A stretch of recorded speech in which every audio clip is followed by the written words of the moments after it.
ಏನೋ ಬರ್ದವ್ರಲ್ಲಿ.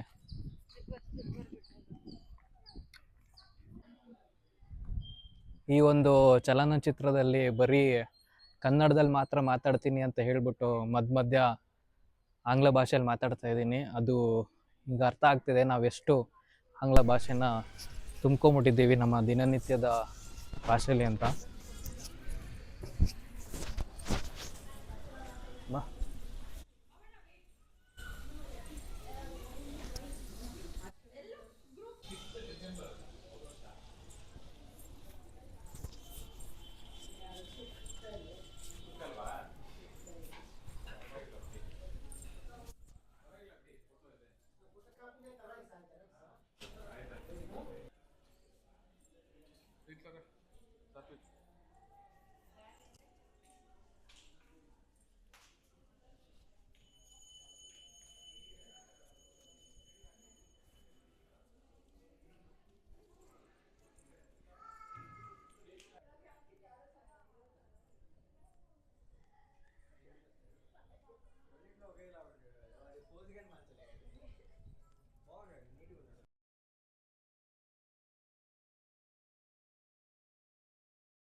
ಇಲ್ಲೊಂದು ತುಂಬ ಚೆನ್ನಾಗಿರುವಂಥ ಒಂದು ಕಲ್ಯಾಣಿ ಇತ್ತು, ಅಂದರೆ ಇದೆ, ಬಟ್ ಏನಂತಾರೆ ಅದನ್ನು ಬಂದ್ ಮಾಡಿದ್ದಾರೆ.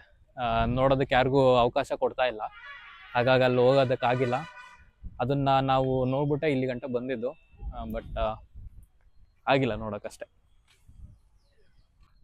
ಸಂಪೂರ್ಣವಾಗಿ ಕನ್ನಡದಲ್ಲಿ ಮಾತಾಡೋದು ಎಷ್ಟು ಕಷ್ಟ ಆಗ್ತಿದೆ ಅಂತ ಗೊತ್ತಾಗ್ತಿದೆ.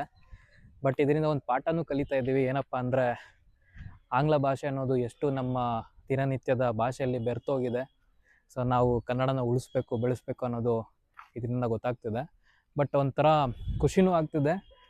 ಎಷ್ಟೋ ಕನ್ನಡ ಪದಗಳನ್ನು ನಾನು ಇವತ್ತು ಕಲ್ತಿದ್ದೀನಿ.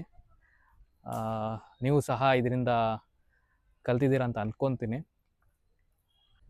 ನಾನು ಎಲ್ಲೆಲ್ಲಿ ಆಂಗ್ಲ ಭಾಷೆನ ಬಳಸಿದ್ದೀನಿ ಈ ಒಂದು ಚಲನಚಿತ್ರದಲ್ಲಿ, ಅದಕ್ಕೆ ಕನ್ನಡದಲ್ಲಿ ಏನಂತಾರೆ ಅಂತ ನೀವು ನಿಮ್ಮ ಅಭಿಪ್ರಾಯನ ಕೆಳಗಡೆ ತಿಳಿಸಿ.